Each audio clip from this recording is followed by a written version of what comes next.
చూపించడమే నా ముందు ఉన్నటువంటి ఏకైక లక్ష్యం. రాధాకృష్ణ గారి లాగా నేను ఏది పడితే అది మాట్లాడటమో ఏది పడితే అది రాయటమో నేను చేయను. ఎందుకంటే నాకు కొంచెం బాధ్యత, ఒక విధానం కూడా ఉంది. ఎందుకంటే నేను రాజకీయాల్లోకి వచ్చిందే ఒక లక్ష్యం కోసం వచ్చాను. ఆస్తులు సృష్టించుకోవటం కోసం, వ్యాపార సామ్రాజ్యాలు విస్తరించుకోవటం కోసం, లేకపోతే అధికారాన్ని హోదాగా అనుభవించడం కోసం నేను రాలేదు. నేను ఒక ప్రత్యేక లక్ష్యం కోసమే రాజకీయాల్లోకి వచ్చాను.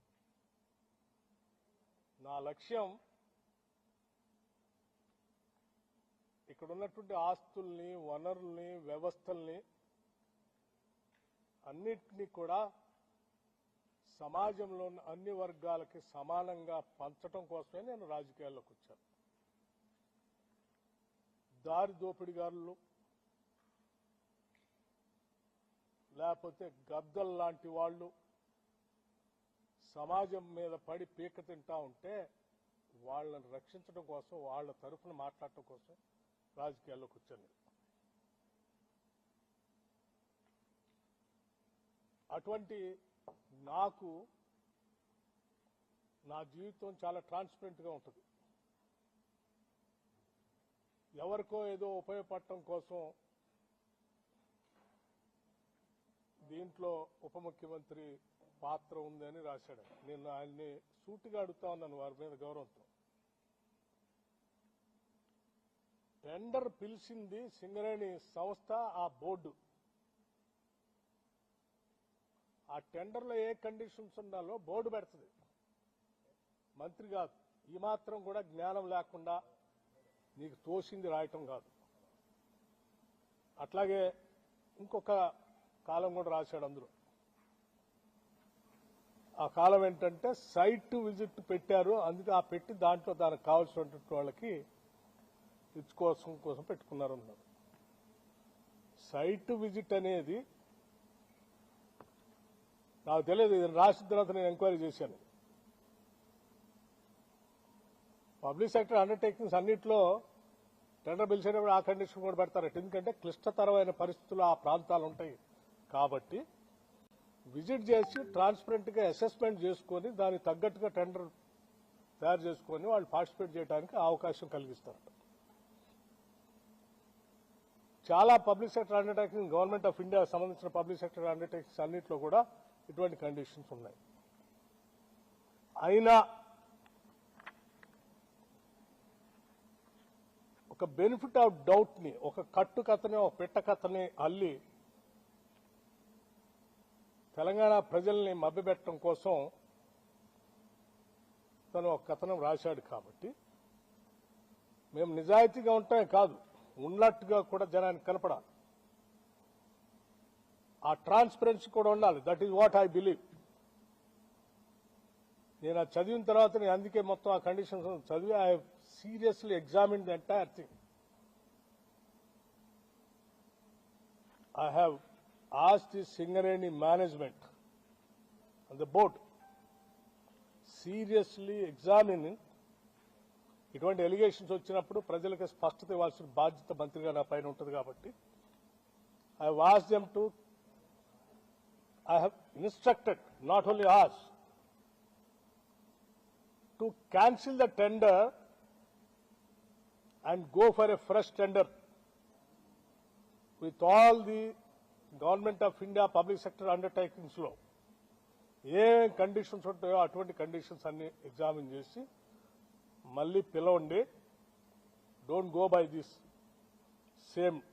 ఇంతవరకు అంటే వాళ్ళు చెప్పింది సార్ టెండర్ ఇప్పుడే పిలిచాము, ఇంకా అసలు ఎవరు పార్టిసిపేటే చేయలేదు, అప్పుడే ఎవరికో ఇచ్చినట్టు ఎవరికో ఇవ్వటం కోసం దీంట్లో చేస్తున్నారని రాసిన దానికి మేమెట్లా బాధ్యులు అంటే నేను చెప్పాను, that is a different part, leave it. ఆ రాసిన ఆయనకి ఎవరి మీదో ఏదో ప్రేమ ఉండొచ్చు, లేకపోతే నేను మొదటి నుంచి కాంగ్రెస్ పార్టీలో ఉండి రాజశేఖర రెడ్డి గారికి అత్యంత సన్నిధులుగా ఉండటం వల్ల రాజశేఖర రెడ్డి గారి మీద ఉన్నట్టు కోపంతో నా మీద కూడా కోపం చూపించడానికి రాసి ఉండొచ్చు. కానీ ఇవన్నీ రాష్ట్ర రాజకీయాలకి సింగరేణికి సంబంధించినవి కాదు, పాలనకు సంబంధించినవి కాదు. ఒక బెనిఫిట్ ఆఫ్ డౌట్ వచ్చింది కాబట్టి దాన్ని క్యాన్సిల్ చేయండి. మిగతా విషయాలన్నీ కూడా నేను రాధాకృష్ణ తేల్చుకుంటాము. ఇది ప్రజలకు సంబంధించింది కాబట్టి ఇమ్మీడియట్ గా క్యాన్సిల్ ఇట్ అని చెప్పండి. I'm already instructed the Singareni board people to cancel it. ఇక రాధాకృష్ణ విషయానికి ఈ కట్టుకథ పిట్టకథ రాసిందని అన్నిటికీ అతను ఏ ఉద్దేశంతో రాశాడు, ఎందుకు రాశాడు, ఏ రాజకీయ ఉద్దేశం ఉంది, దాని వెనక ఎవరుండి నడిపిస్తున్నాడో అన్ని విషయాలు మళ్ళీ తిరిగి వచ్చిన తర్వాత నేను మొత్తం ఫుల్ ఫ్లెడ్జ్డ్ గా ప్రెస్ని పిలిచి నేను మాట్లాడతాను. అప్పటి వరకు మాత్రం I just want to make it very clear to the people of Telangana that నేను ఈ బాధ్యతలో ఉన్నంత కాలం ఏ గద్దల్ని, ఏ దోపిడీదారుల్ని, ఏ వ్యవస్థీకృతమైనటువంటి క్రిమినల్స్ ని తెలంగాణ ఆస్తులపైన కానీ తెలంగాణ వ్యవస్థలపైన కానీ నేను పడనేను. I will be keep protecting those things. I will stand for that. Thank you. సరే, ఇది సింగరేణికి సంబంధించి అందుకే అన్నాను నీకు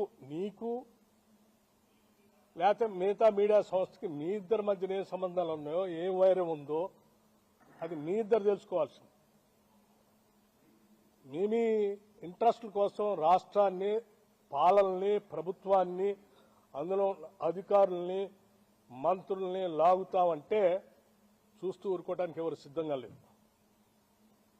ఈ ఆత్మగౌరవంతో బతుకుదామని, బతకాలని, ఆత్మగౌరవం లేకుండా ఈ సమాజాన్ని దోపిడీ చేస్తూ హింసిస్తున్నటువంటి వర్గాలకు వ్యతిరేకంగా నిలబడి ఆ వర్గాల ఆత్మగౌరవాన్ని సాధించి పెట్టడానికని రాజకీయాల్లోకి వచ్చా. I also live with the same self respect. I don't bend for anything. I stand for that. అమ్మా,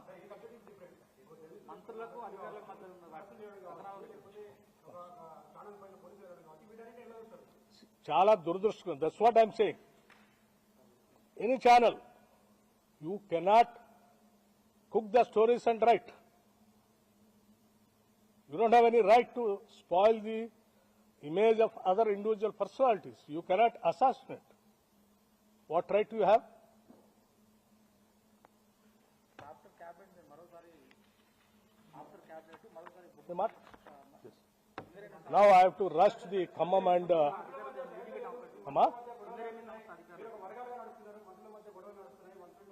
మా మంత్రులందరూ ఒక్క నిమిషం, మా ముఖ్యమంత్రి కానీ మంత్రులు కానీ ఈ రాష్ట్ర ప్రజల విస్తృత ప్రయోజనాల కోసం పనిచేస్తూ ఉన్నారు.